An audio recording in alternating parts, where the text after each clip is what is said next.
Hello friends, welcome back to our YouTube channel youth academy. दोस्तों, आपका मेरे YouTube channel में स्वागत है। दोस्तों, आज हम स्टडी करने वाले history class 6 chapter number 1 the Indian सब कॉन्टिनेंट एंड हिस्ट्री, है ना। इंडिया की सब कॉन्टिनेंट और उसकी हिस्ट्री के बारे में आज हम स्टडी करेंगे। दोस्तों, इसमें बेसिकली 4 पॉइंट को हम कवर करेंगे। फर्स्ट है geographical conditions and the course of history, geographical features of India, and third is Indian subcontinent. Okay friends, so let's start the video. और दोस्तों, वीडियो स्टार्ट करने से पहले आप मेरे चैनल पर नए हैं तो प्लीज चैनल को सब्सक्राइब जरूर कर लें, क्योंकि आपके सपोर्ट की मुझे बहुत जरूरत है। Okay friends, 1.1 geographical conditions and history. तो दोस्तों, जो इंडियन जो सब कॉन्टिनेंट है उसके जो ज्योग्राफी है ना, ज्योग्राफिकल जो वहां का एरिया है उसका कंडीशन एंड हिस्ट्री क्या है, इसके बारे में हम इसमें जानेंगे। इन द 5th स्टैंडर्ड हमने पिछली कक्षा में we show at some length that there is a close relationship between man and his environment. दोस्तों, पिछली कक्षा में पढ़ा हमने कि मनुष्य और पर्यावरण का कितना क्लोज रिलेशन होता है। We show how the changes in the lifestyle of the earlier man and his technology were related to the changes in his surrounding. और दोस्तों, हमने ये भी देखा कि किस तरह इंसान की जो टेक्नोलॉजी है उस टेक्नोलॉजी की वजह से इंसान की लाइफस्टाइल कैसे चेंज हो जाती है, आजू बाजू का पर्यावरण कैसे चेंज हो जाता है, ये हमने देखा। We also reviewed the history of human civilization, okay, from the stone age to the agricultural civilization that flourish on the banks of river. दोस्तों, हमने देखा कि human civilization from the stone age to the agricultural civilization तक ले हमने देखा कि किस तरह मनुष्य नदी के किनारे रह के अपना पूरा जीवन निर्वाह करता था। ओके दोस्तों,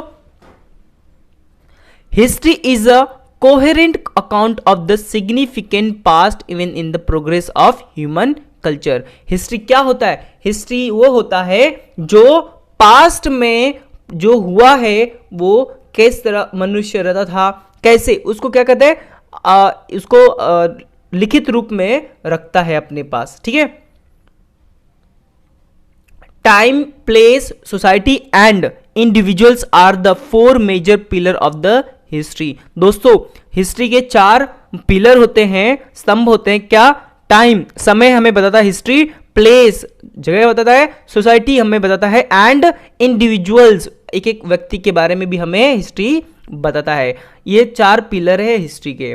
we can not write history without them. और अगर ये 4 चीज ना हो तो हम हिस्ट्री नहीं लिख सकते हैं। ओके दोस्तों, we can not write history without them of this 4 component, that is place is related to geography, है ना।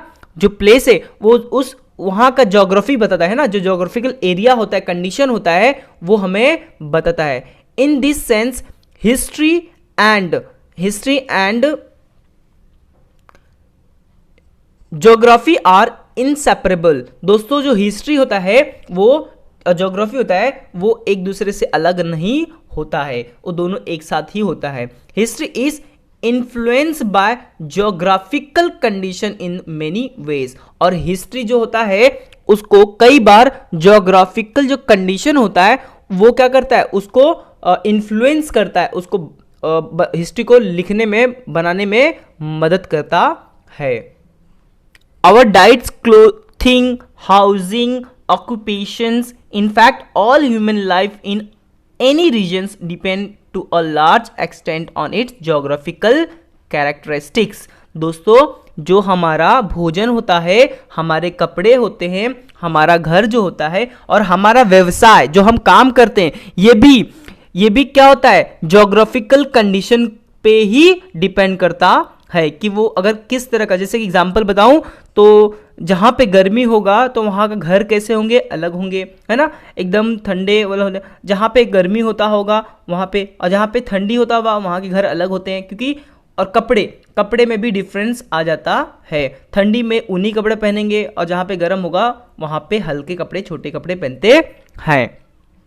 For example the life of the people in hilly region, example दे रहा है, जो पहाड़ों पे रहते लोग, is more strenuous than that of the people on the plains, वो बहुत ही जो ऊपर पहाड़ के ऊपर रहते हैं उनका घर बहुत ही स्ट्रेंजियस होता है, बहुत ही खपड़ेल का होता है, ओके प्लेन, और जो बाकी जो घर होते हैं वो उतने नहीं होते हैं।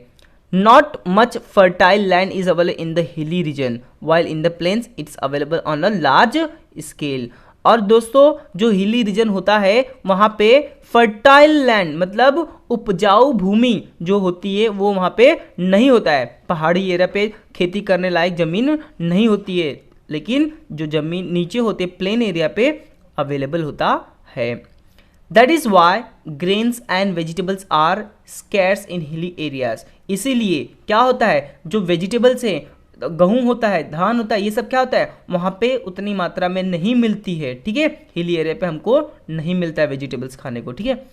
इन comparisons people on the plains get them in a sufficient measure, है ना, लेकिन कंपैरिजन में देखा तो जो ज़मीन पे रहते हैं, एकदम समतल ज़मीन पे, नीचे प्लेन एरिया पे रहते हैं, उनको बहुत अच्छे से सुविधा मिल जाती है। Naturally this has an impact on the diet of the people, और ऑब्वियसली दोस्तों जैसा वहाँ पे जो कुछ मिलेगा तो ऑब्वियसली उनके डाइट पे भी इसका इम्पैक्ट पड़ता है। अभी जो वहाँ पे आपको मिलेगा वही आप खाओगे, है ना, तो ये उनके डाइट पे, उनके भोजन में भी क्या होता है, असर पड़ता है। In hilly regions people depend more on hunting and gathering for their food. दोस्तों जो हिली एरिया होता है, पहाड़ी पर्वत एरिया होता है, वहाँ के लोग अपना भोजन किससे ज़्यादा करके खाते हैं, हंटिंग, है ना, हंटिंग मतलब शिकार करके खाते हैं, है ना, जानवरों का शिकार करते हैं। गैदरिंग फॉर फूड, और फलों को जमा करते हैं, सब कुछ जमा करके जंगलों से, पेड़ों से तोड़ करके लाके ज़्यादा करके खाते हैं अपना food, okay. We also find other such differences in the lifestyle of the people of the hilly regions, है ना, और भी बहुत सारे उनके लाइफस्टाइल में हमें डिफरेंसेस देखने मिलते हैं and those of the plains. और जैसे कि बहुत सारे उनके जो लाइफस्टाइल होते हैं, कपड़े हो गए, खाने पीने के तरीके हो गए, रहने का तरीका हो गया, सब कुछ में क्या होगा, डिफरेंस होता है compare to the plains, okay, जो ज़मीन पर रहते हैं उनके मुकाबले। The climate, rainfall, agricultural produce, flora and fauna of the region where we live are the source of our livelihood। जहाँ पर हम जीते हैं, हम रहते हैं, हम निर्वाह करते हैं, वहाँ के क्लाइमेट पे, रेनफॉल पे और एग्रीकल्चर जो वहाँ पे प्रोड्यूस होता है, जो खेती होती है उस पे, और वहाँ का जो विविधता है उस पे हमारा क्या जीवन निर्वाह डिपेंड होता है। The lifestyle and culture of a region develops with their support। जो हमारा लाइफस्टाइल होता है, हमारा कल्चर, वो किस पे डिपेंड करता है, वहाँ के रीजन पे, वहाँ के जोग्राफिकल कंडीशन पे हमारा लाइफस्टाइल और कल्चर डिपेंड करता है। Human settlements have a flourish wherever the means of living are plentiful। जब दोस्तों वहीं पे मनुष्य रहता है, वहीं पे अपना घर निर्वाह करता है, सेटलमेंट होता है, ह्यूमन सेटलमेंट होता है, जहाँ पर फ्लोरिश, क्या, जहाँ पे अच्छे से पनपता है, क्या, हमारे जीवन से रिलेटेड जो भी चीज़ें हमें चाहिए, जहाँ पर होता है हम वहीं पे अपना घर बसर करते हैं। Over a period of time this settlements develop further into village and towns. और धीरे धीरे दोस्तों क्या होता है, वो सेटलमेंट्स गांव और शहर में तब्दील हो जाता है। But sometimes reasons like the degradation of the environment, drought, invasions etcetera lead to the scarcity of this means. तो कभी कभी दोस्तों क्या होता है, जो पर्यावरण को क्षति पहुंचती है तब उसके वजह से ड्रॉट मतलब अकाल पड़ता है, इन्वेशन बहुत सारे तकलीफ, जैसे कि अर्थक्वेक, बाढ़ वगैरह कुछ आ गया तो क्या होता है, हमारा जो वहाँ का रहने के लिए क्या होता है, हमें प्रॉब्लम हो जाता है। स्कैरसिटी ऑफ दिस मीन्स हमें वो चीज़ें मिल नहीं पाती है।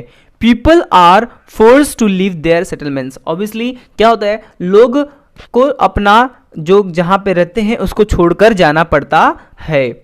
Villages and towns become deserted. और जो गांव और शहर होता है क्या बनता है, वो क्या बन जाता है, रेगिस्तान के जैसा हो जाता है। जब वहाँ पे उस इंसान को जहाँ पे रहता था वहाँ पे उसको उस चीज़ नहीं मिलेगा, जैसे कि पानी की कमी है, अगर पानी नहीं मिलेगा तो वो इंसान वहाँ पे क्यों रहेगा, वो छोड़ करके वहाँ से चला जाएगा और वो जगह क्या हो जाएगा, सुनसान हो जाएगा, रेगिस्तान के जैसे हो जाएगा।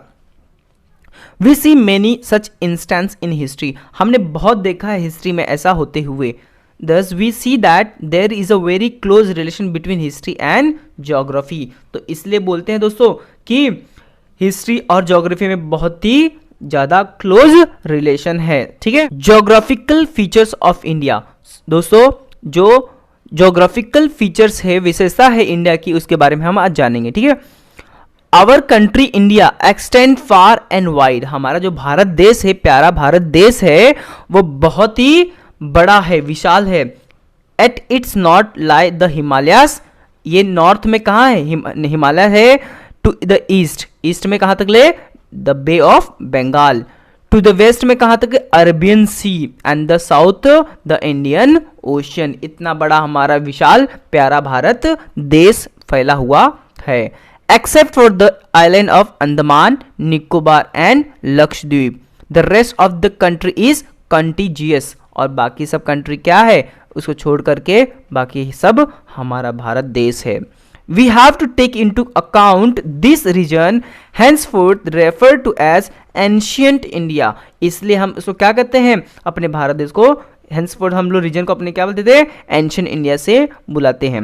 When we study the ancient history of the India, जब हम स्टडी करेंगे एंशियंट हिस्ट्री ऑफ इंडिया के बारे में, before 1947 today's Pakistan and Bangladesh where also part of India.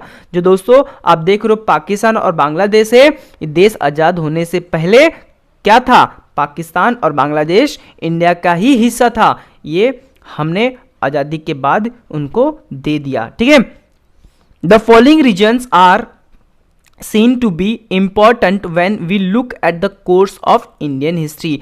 और हमने ये बहुत सारे जो रीजन्स है ये हमें देखना है, बहुत इंपॉर्टेंट है इंडियन हिस्ट्री के हिसाब से। ठीक है,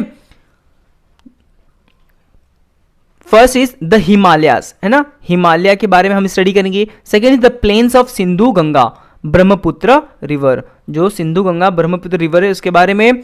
तीसरा है the Thar desert, Thar desert के बारे में सीखेंगे। Fourth is the Deccan plateau. ठीक है, ये डेक्कन प्लेट्यू क्या होता है वो देखेंगे। The coastal region and six is the island in the seas. Himalayas दोस्तों देखिए ये हिमालय है ना, ये हिमालय पर्वत है। The Hinduksh and Himalaya range have created an impenetrable wall on the northern side of the Indian subcontinent। दोस्तों क्या होता है, जो हिमालय है वो हिंदुकुश एंड हिमालय रेंज जो है आता है एरिया, वो क्या इम्पेनेट्रेबल है, ये बहुत विशाल है और एक तरह का वॉल दीवार बनाकर रखा है नॉर्थन साइड के साइड में। ठीक है, इंडियन सबकॉन्टिनेंट में।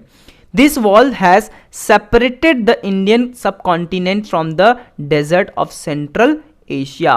और ये जो वॉल है, हिमालय का वॉल जो है, ये इंडियन सबकॉन्टिनेंट को क्या करता है, सेपरेट करता है। किसे, डेजर्ट, हाँ, मरुथल को सेंट्रल एशिया से अलग करता है। However, there is a land route through the Khyber and Bolan passes in the Hindu Kush mountain. और दोस्तों इन्हीं के बीच में एक रोड है, लैंड रोड, जमीनी रोड है, उसको बोलते हैं खाइबर एंड बोलान पास। ठीक है, ये कहाँ पे, हिंदकुश माउंटेन के यहाँ पे से गुजरता है। This route was connected to an ancient trade route. और ये जो रूट है, रास्ता है, ये एंशियंट का जो ट्रेड था, बिजनेस होता था उस समय का रूट है, उससे कनेक्टेड है। The trade route from the China pass through central Asia and rich Arabia. और दोस्तों जो चाइना का रूट है जो ट्रेडिंग का, जो जहां से बिजनेस वो करते थे, वो जाता है सेंट्रल एशिया से होकर के कहाँ पहुंचता है, अरबिया पहुंचता है, अरब में पहुंचता है। It is known as the silk route और सिल्क रोड, इसलिए इसको क्या कहते हैं, सिल्क रूट भी कहते हैं इसको और सिल्क रोड भी कहते हैं। Because silk was the main commodity exported to the western countries using this road. क्यों इसको सिल्क रोड कहते हैं, क्योंकि इस रोड से अधिक क्या होता था, एक्सपोर्ट किया जाता था सिल्क का, ठीक है, सिल्क एक्सपोर्ट करते थे वेस्टर्न कंट्रीज में। The route through the pass was use for many foreigner invader to enter ancient India, और इसी रोड का इस्तेमाल करके बहुत से फॉरेनर बाहर के देशों के लोग एंशिएंट इंडिया में आए। Many foreign travellers also came to India by this route, और बहुत सारे फॉरेन ट्रैवलर जो घूमने आते हैं, है ना, अपने देश के बारे में जानने आते हैं, उसको पता करने आते हैं, वे भी इसी रूट से ट्रैवल करके आए। ये देखिए, ये है खाइबर पास, ठीक है, इसे खाइबर पास कहते हैं। Second, the plains of the Sindhu Ganga Brahmaputra. दोस्तों, this region consist of the basin of the 3 big rivers. ये क्या है, ये किसके किनारे बसा हुआ है, 3 बड़ी नदियों के किनारे बसा हुआ है। कौन सा, Sindhu Ganga Brahmaputra and their tributaries, और उसकी क्या है, तटों के साथ में। This region extend from Sindh Punjab in the west to the present day Bangladesh in the east. It was in the region that the earliest Indian civilization of Harappa and the later state the empires of ancient India emerged. अब बाद में जो ancient India है क्या हो गया, emerge हो गया। Third, the Thar desert। देखो दोस्तों, ये है Thar desert.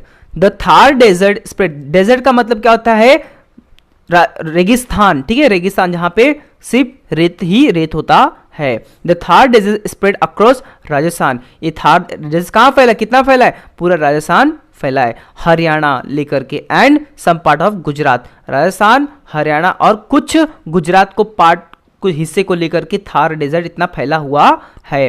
A part of the desert lie in today's Pakistan, और कुछ पार्ट तो डेजर्ट का कहाँ पे है, पाकिस्तान में भी आता है। The desert has the Sutlej river to its north. जो डेजर्ट है वो क्या है, उसके साइड से सतलुज रिवर भी जाता है नॉर्थ साइड से, और Aravalli mountain range to its east, और अरावली जो पर्वत है वो ईस्ट से होती हुई उसको जाती है। The Rann of Kutch to its south and the Indus मतलब Sindhu river to the west, और इसके साइड में द इंडस रिवर बोलते हैं, हिंदी में सिंधु रिवर नदी कहते हैं, वो क्या है, वेस्ट में पड़ता है, ठीक है। The Ghaggar river that originate in Himachal Pradesh reaches the Thar desert. जो घाघर नदी है वो कहाँ से निकलती है, हिमाचल प्रदेश से निकलती है और थार डेजर्ट तक जाती है। इट इज नोन एज हाकरा इन पाकिस्तान। इस नदी को क्या कहते हैं, पाकिस्तान में हाकरा नदी कहते हैं। It course in Rajasthan and Pakistan has now dried up. ये कहां से निकलता है, course in Rajasthan and Pakistan is now dry up, और पाकिस्तान में जाकर के ये सूख जाती है। Many sites of the Harappan civilisation are situated along the now dry course of the river. और अभी कि दोस्तों बहुत सारे ऐसी जगह हरप्पन सिविलाइजेशन के समय सिचुएटेड ये बहुत सारी जो नदियां हैं क्या हो रही है, ड्राई होती जाती है, सूखते हुई जा रही है।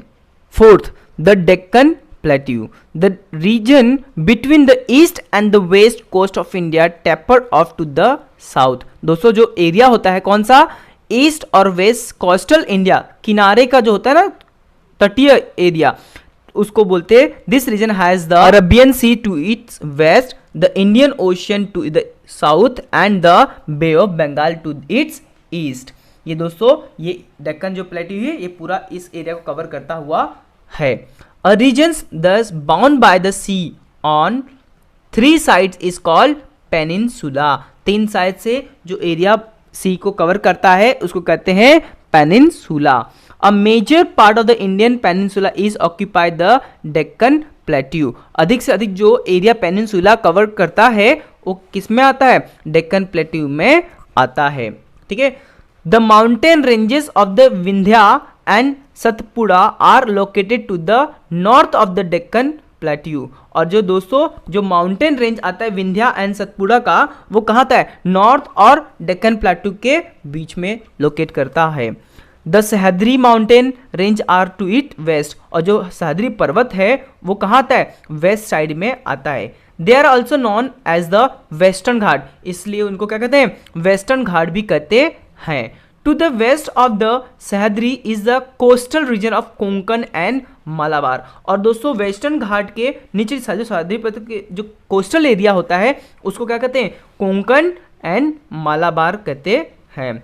The mountains on the eastern side of the Deccan plateau are known as the eastern ghat. जो माउंटेन होता है उसको ईस्टर्न घाट में जितने माउंटेन्स आते हैं उसको क्या बोलते हैं, डेक्कन प्लेट्यू के आते हैं, उसको कहते हैं eastern ghat. Deccan plateau has fertile land where many post Harappan agrarian culture flourished. Okay, बहुत सारे जो डेक्कन प्लेट्यू है वहां पे बहुत सारे ऐसी जमीन है जो फर्टाइल है, खेती करने के लायक होते हैं।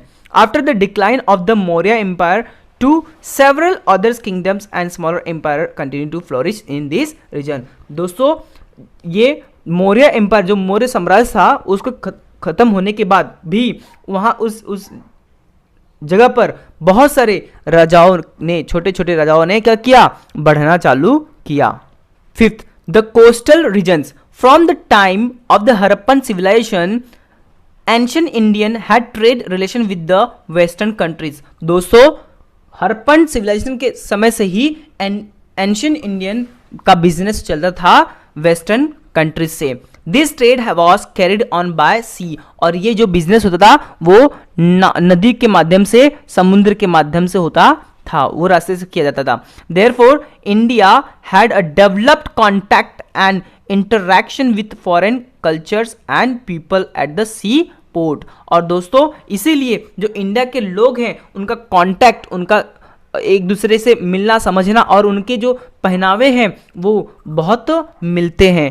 Later on land routes come to be use for the trade and transport. और बाद में क्या हुआ, रोड का जब खोज हो गया, रास्ता मिल गया, तब रास्ते के द्वारा क्या होने लगा, बिजनेस ट्रेड होने लगा। But the importance of sea routes did not diminish. लेकिन इसका मतलब ये नहीं कि जब रोड मिल गया तो जो नाव के रास्ते से, नदी के रास्ते से होता था वो खत्म हो गया, ऐसा नहीं था। इंपॉर्टेंस उसका खत्म नहीं हुआ, डिमिनिश मतलब खत्म नहीं होना, ठीक है।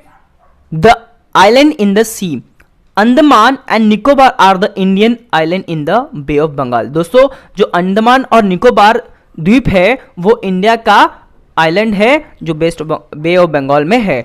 Lakshadweep is a group of Indian island in the Arabian sea. और जो लक्षद्वीप है दोस्तों वो इंडिया के आइलैंड है जो बहुत सारे छोटे छोटे द्वीपों को बना करके बना है जो अरेबियन सी में है। The location of this island may have been important in ancient sea trade। और दोस्तों ये जो लोकेशन है ये बहुत ही इंपॉर्टेंट है उस समय के लिए, बिजनेस के लिए, ट्रेड, एंशिएंट सी ट्रेड के लिए, ठीक है।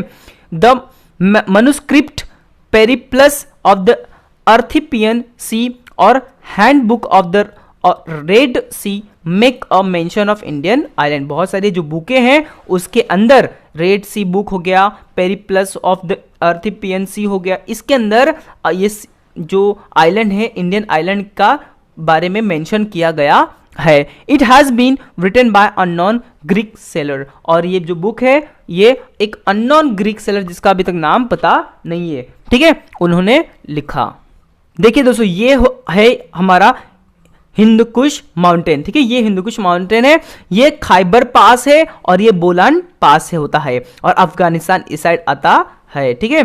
और ये हो गया हिमालयन माउंटेन, जो हिमालय हमारा माउंटेन है पूरा आता है, नेपाल इसमें पड़ता है, भूटान भी आता है। और गंगा रिवर्स यहाँ से देखो, यहाँ से आता है, गंगा रिवर्स हमारा यहाँ पे आता है, ठीक है। बे ऑफ बंगाल हमारा यहाँ पे, अरबियन सी यहाँ पे। और देखिए ये हमारा हो गया क्या, वेस्टर्न कोस्ट, ठीक है, और ये हो गया ईस्टर्न कोस्ट। ये वेस्टर्न घाट हो गया, ये ईस्टर्न घाट हो गया। और देखिए यहाँ से और यहाँ से जो एरिया है ना, ये हमारा डेक्कन प्लेट्यू आता है और ये हमारा प्यारा भारत, ठीक है। थार डेजर्ट यहाँ पे दिखा रहे हैं, देखिए यहाँ पे आता है राजस्थान, ठीक है, राजस्थान करके पूरा कवर किया है। ओके दोस्तों, और यहाँ पे छोटा छोटा हमारे ग्रुप्स हैं। लक्षद्वीप में इंडियन सब आइलैंड हैं, छोटे छोटे कई सारे हमारे पास आइलैंड भी हैं, ठीक है। और इस साइड आते हैं हमारा अंडमान और निकोबार द्वीप जो इंडिया का है। Okay friends, the Indian subcontinent, the cities of Harappa and Mohenjodaro are in the today's Pakistan. दोस्तों जो शहर है हड़प्पा और मोहनजोदारो अब के समय में कहाँ पे है? पाकिस्तान में आता है। Afghanistan, Pakistan, Nepal, Bhutan, Bangladesh, Sri Lanka and India together from the region known as the South Asia, ये सब मिलकर के क्या बनते हैं? साउथ एशिया कहलाता है। Considering the expanse and significance of India in the region it is also known as the Indian subcontinent कहते हैं। इस सभी को एक बड़ा बनने के लिए इसलिए इसका नाम दिया गया है इंडियन सब कॉन्टिनेंट आता है। The Harappan civilization had spread mainly in the northwestern part of the Indian subcontinent। दोस्तों जो हड़प्पन सिविलाइजेशन है अधिक से अधिक कहाँ फैला? North west part of the Indian subcontinent में फैला हुआ था। चाइना और म्यांमार और नेबरिंग कंट्रीज, जो चाइना था और म्यांमार, ठीक है, ये कंट्री है और नेबरिंग कंट्रीज जो थे are not a part of South Asia. ये दोस्तों साउथ एशिया का पार्ट नहीं है चाइना और म्यांमार। और द इंडियन सब कॉन्टिनेंट, और सब इंडियन कॉन्टिनेंट के भी पार्ट नहीं है। How ever they had cultural and trade relation with ancient India, और उनका जो कल्चरल रिलेशन था और ट्रेड था वो एंशियंट इंडिया के साथ था। They have an importance place in the study of ancient Indian history, और उनको इंडियन हिस्ट्री में एक बहुत ही इंपॉर्टेंट एंशियंट इंडियन हिस्ट्री में उनको बहुत ही एक इंपॉर्टेंट स्थान मिला जो हम आगे स्टडी करेंगे। तो दोस्तों ये वीडियो यहीं तक। दोस्तों आपको ये वीडियो कैसी लगी प्लीज़ मुझे कमेंट करके जरूर बताएं, और आप मेरे दोस्तों नए हो चैनल पे तो प्लीज़ चैनल को सब्सक्राइब जरूर कर लें।